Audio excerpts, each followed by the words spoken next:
அனைவருக்கும் வணக்கம். வருகின்ற மே 1ஆம் தேதி வெள்ளிக்கிழமை இந்த வருஷத்தில் வரக்கூடிய சித்ரா பௌர்ணமி. இப்ப இங்கு சொல்லக்கூடிய இந்த இலைகளின் மீது ஒரு தீபம் ஏற்றி வைத்தாலே, நம்ம வீட்டுக்குள்ள மகாலட்சுமி கடாட்சம் பெருகி, பணம், செல்வம், பொருள் இது எல்லாமே தானாக வந்து சேரும்.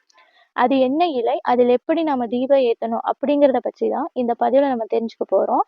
மற்ற மாதங்களில் வரக்கூடிய பௌர்ணமியை விட, இந்த சித்திரை மாதத்துல வரக்கூடிய பௌர்ணமிக்கு மட்டும் அதிக முக்கியத்துவமா வந்து கொடுத்து, வழிபடுவதற்கான நோக்கம் என்ன?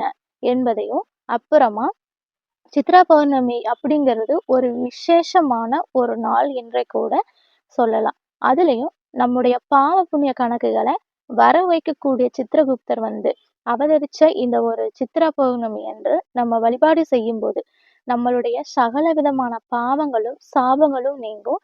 அப்படிப்பட்ட சித்ரகுப்தர் அவதரிச்ச இந்த சித்ரா பௌர்ணமி நமக்கு இந்த வருஷம் மே 1ஆம் தேதி வெள்ளிக்கிழமையில வந்திருக்கு. வெள்ளிக்கிழமை சுக்கிர பகவானுக்கு உகந்தது. அது கூடவே மகாலட்சுமி தாயாருக்கும் உகந்தது. இவங்க 2 பேரையும் விட சித்ரா பௌர்ணமி அன்று வழிபட வேண்டிய இன்னொரு தெய்வம் யாருன்னா சிவபெருமான் தான். பௌர்ணமி அன்னைக்கு கிரிவலம் போறது நிறைய பேருடைய வழக்கமாக வந்துட்டு இருந்து வருகின்றது. ஒரு திருவண்ணாமலை பக்கத்துல வந்துட்டு நீங்க இருந்தீங்கன்னா கிரிவலம் போயிட்டு வாங்க. அது ரொம்பவும் விசேஷம். மற்ற மாதங்கள்ல நீங்க கிரிவலம் வருவதை விட சித்ரா பௌர்ணமி அன்று கிரிவலம் வருவது இன்னுமே கூடுதலான விசேஷம். அதாவது வருஷத்துல 12 மாதங்களும் கிரிவலம் செய்த பலன் அந்த ஒரு நாள்ல வந்துட்டு கிடைக்குமா. இப்ப எங்கனால போக முடியல அப்படிங்கிறவங்க உங்க வீட்டு பக்கத்துல உள்ள சிவன் கோவில்ல போயிட்டு சிவபெருமான வணங்கிட்டு கோவில் பிரகாரத்தை முடிஞ்சா ஒரு 9 முறை சுற்றிட்டு வருவது நல்லது. அது நீங்க கிரிவலம் சுற்றி வந்த ஒரு பலனை வந்துட்டு உங்க ஊர் சிவன் கோவில்ல இருந்தே வந்து சுற்றி வந்தாலே வந்துட்டு கிடைக்கும். இவ்வளவு சக்தி வாய்ந்த ஒரு மகத்துவம் வாய்ந்த ஒரு சித்ரா பௌர்ணமி நமக்கு எத்தனை மணிக்கு ஆரம்பிக்குதுன்னா மே 1ஆம் தேதி சித்ரா பௌர்ணமியா இருந்தாலும் அது வந்துட்டு அதுக்கு முன்னாடி ஏப்ரல் 30ஆம் தேதி இரவு 9 மணி 31 நிமிஷத்திற்கு ஆரம்பிக்கக்கூடிய பௌர்ணமி திதியானது வெள்ளிக்கிழமை மே 1ஆம் தேதி இரவு 11 மணி 7 நிமிஷம் வரைக்கும் இருக்கின்றது. வெள்ளிக்கிழமை காலையில 10 to 12 ராகு காலம், மதியம் 3 to 4:30 யமகண்டம் வருகின்றது. வெள்ளிக்கிழமையில சிவபெருமான் வழிபாடு, மகாலட்சுமி தாயார் வழிபாடு இப்படி எல்லாத்தையும் பண்ணிட்டு மாலை நேரத்துல நீங்க தீபங்கள் ஏத்துவது, வழிபாடு செய்வது இது எல்லாமே அவசியம் வந்துட்டு செய்யணும். ஏன்னா பௌர்ணமி நிலவு முழு பிரகாசமா தெரியக்கூடிய அந்த நேரத்துல நாம கடவுள்கிட்ட என்ன கேட்கிறோமோ அது மேலும் சிவபெருமான் கிட்ட என்ன வந்து நம்ம வேண்டி கேட்டாலும் நிச்சயம் கிடைக்கும். அதுலயும் மனோகாரகனாக இருக்கக்கூடிய சந்திர பகவான் கிட்ட சித்ரா பௌர்ணமி அன்று நாம் வணங்கும் போது குடும்பத்துல ஒற்றுமை அதிகரிக்கும், மனக்கசப்புகள் நீங்கும். முடிந்தால் அன்றைய நாள்ல நீங்க முடிஞ்சால் ஒரு நோட்டும் ஒரு பேனாவும் இந்த இரண்டையும் வாங்கி பூஜையில வந்துட்டு வச்சு பூஜை பண்ணிட்டு அதுக்கப்புறம் உங்களுடைய அன்றாட பயன்பாட்டுக்கு வந்துட்டு நீங்க அந்த நோட்டு புத்தகத்தையும் பேனாவையும் பயன்படுத்திக்கலாம். இதற்கு காரணம் ஏன் நோட்டு பேனா வாங்கி வைக்கணும்னா, நம்முடைய பாவ புண்ணிய கணக்குகளை எழுதக்கூடிய சித்ரகுப்தர் பௌர்ணமி அன்று ஒரு நோட்டு பேனா வைத்து அவரை மனசார நினைச்சு நம்ம வைக்கும்போது நம்மளுடைய பாவ புண்ணிய கணக்குகளை சித்திரை மாதத்துல வரக்கூடிய பௌர்ணமி தினத்துல இருந்து புதிதாக ஆரம்பிப்பாரு அப்படிங்கிறதான் அர்த்தம். இதுவரை நம்ம செய்திருக்கக்கூடிய பாவங்கள் எல்லாம் போயிருமானா அதற்கு அர்த்தம் அது கிடையாதுங்க. நாம தான தர்மங்கள் பண்ணும் போதோ இல்லைன்னா கஷ்டப்படுறவங்களுக்கு வந்துட்டு நம்ம உதவி செய்யும் போதோ அந்த பாவங்கள் எல்லாம் தானா வந்துட்டு கரைஞ்சிடும். சித்திரை மாதத்துல வரக்கூடிய பௌர்ணமியில இருந்து சித்திரகுப்தரை வழிபடும் போது இந்த புதிதான ஒரு பராபவ வருடத்துல வாழ்க்கை ஒரு புதிய தொடக்கமா வந்துட்டு அமையும் அப்படிங்கிறதான் அதற்கு அர்த்தம்னே சொல்லலாம். அன்னைக்கு நம்ம அம்மன், அம்பாள் போன்ற இந்த பெண் தெய்வங்களை எல்லாம் வந்துட்டு நம்ம வழிபாடு செய்வது இன்னுமே வந்துட்டு சிறப்புன்னே சொல்லலாம். அது மட்டும் இல்லைங்க. இப்ப இங்கு சொல்லக்கூடிய இந்த இலைகளின் மீது ஒரே ஒரு தீபம் மட்டும் ஏத்தினால் போதும்.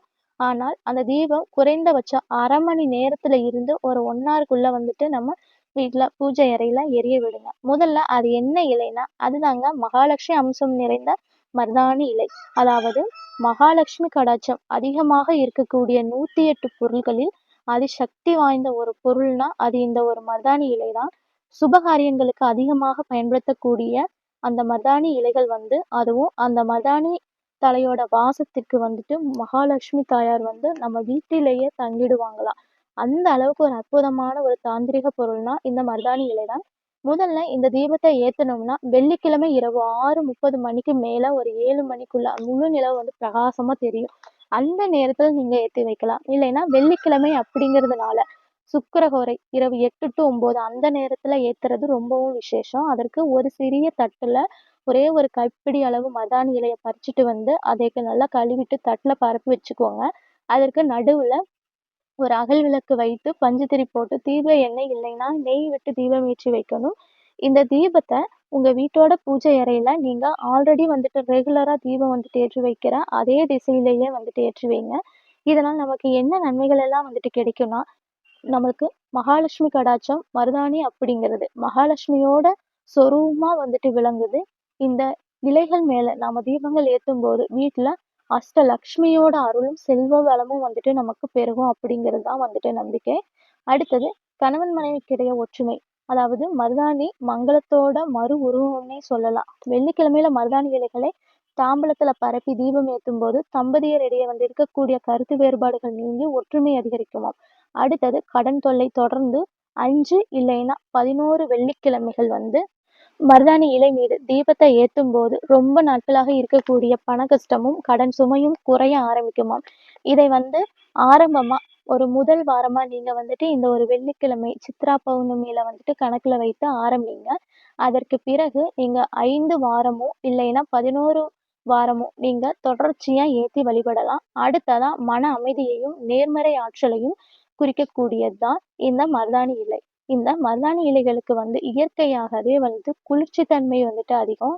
ஆன்மீக ரீதியாக வந்து வீட்ல இருக்கக்கூடிய எதிர்மறை ஆற்றல்களை நீக்கி நேர்மறை அதிர்வுகளை உருவாக்கக்கூடிய ஒரு சக்தி இதுக்கு இருக்கின்றது. அடுத்ததா திருமண தடை இருக்கக்கூடியவங்க இல்லைன்னா வீட்ல சுபகாரியங்கள் வந்து தள்ளிக்கிட்டே போகுது அப்படிங்கிறவங்களும் இந்த ஒரு மருதாணி இலைய வந்து மகாலட்சுமிக்காகவோ இல்லைன்னா துர்க்கை அம்மனுக்காகவோ ஏத்தும் போது அந்த காரிய தடைகள் நீங்கும். அதுவும் இந்த மருதாணி இலை தீபத்தை வெள்ளிக்கிழமையில ஏற்றுவதும் விசேஷம்தான். பௌர்ணமி தினங்கள்ல ஏத்துவதும் ரொம்பவும் விசேஷம்தான். ஆனால் இது எல்லாம் சேர்ந்து வரும் நாள் ஏதாவது ஒரு சில வருஷங்கள் தான் வந்துட்டு அமையும். அது நமக்கு இந்த வருஷம் சித்ரா பௌர்ணமி நாள்ல வெள்ளிக்கிழமையில அமைஞ்சிருக்கு. இந்த தீபத்தை நம்ம எந்த வயதினரும் வந்துட்டு ஏத்திக்கலாம். இந்த தீபத்தை வந்துட்டு நம்ம ஏத்தி வச்சுட்டு மனசுல என்ன கோரிக்கையை வந்துட்டு வைக்கிறீங்களோ அதை வந்து அப்படியே மகாலட்சுமி தாயிடம் முன்வைங்க. குறைந்தபட்சம் அந்த தீபம் ஒரு 1/2 மணி நேரத்துக்கு மேல எரியணும். அப்புறமா அந்த தீபத்தை வந்துட்டு குளிர வச்சுட்டு இரவு நீங்க தூங்க போயிடுங்க. மறுநாள் சனிக்கிழமை அன்று காலையில அந்த மருதாணி இலைகளை வந்துட்டு எடுத்து அரைச்சு உங்க கைகள்ல வந்துட்டு வச்சுக்கலாம். முடிஞ்சா வீட்ல இருக்கிற குடும்பத்துல இருக்கிற எல்லாரோட கையிலும் வந்துட்டு கொஞ்சம் வந்துட்டு நீங்க வச்சு விட்டுருங்க. அதாவது மகாலட்சுமி தாயாருக்கும் மற்ற தெய்வங்களுக்கும் பொதுவா வீட்ல செல்வ கடாட்சம் வந்துட்டு பெருகணும் என்று ஏத்திருக்கக்கூடிய அந்த தீபமானது உங்களது வாழ்க்கையில பலவிதமான மாற்றங்களை ஏற்படுத்தும். குறிப்பா சித்ரா பௌர்ணமிக்கு பிறகு வரக்கூடிய எல்லா நாட்களும் பலவிதமான சுகமான ஒரு நாட்களாக மாறும். அது கூடவே தான தர்மங்கள் வந்துட்டு செய்யுங்க. சித்திரகுப்தர் அவதரித்த நாள்ல நம்முடைய பாவ புண்ணிய கணக்குகளை வந்து புதுசா ஆரம்பிக்கணும் அப்படிங்கிறவங்க கண்டிப்பா கஷ்டப்படக்கூடியவங்களுக்கும் செருப்பு, குடை இந்த மாதிரியான பொருட்களை வந்துட்டு தானமா கொடுக்கலாம். அது கூடவே அவங்களோட தாகங்கள் வந்துட்டு தணிய தண்ணீர் பாட்டிலும் வந்து வாங்கி கொடுக்கலாம். இந்த மாதிரி செய்வதினால் இது எல்லாமே உங்களுடைய பாவ புண்ணிய கணக்குல தான் வந்துட்டு போய் சேர்ந்து பாவம் எல்லாம் குறைய ஆரம்பிக்கும். நம்பிக்கையோடு செய்யுங்க. என்றும் நல்லது மட்டுமே நடக்கும். மீண்டும் வேறொரு பதிவில் சந்திக்கும் வரை நன்றி, வணக்கம்.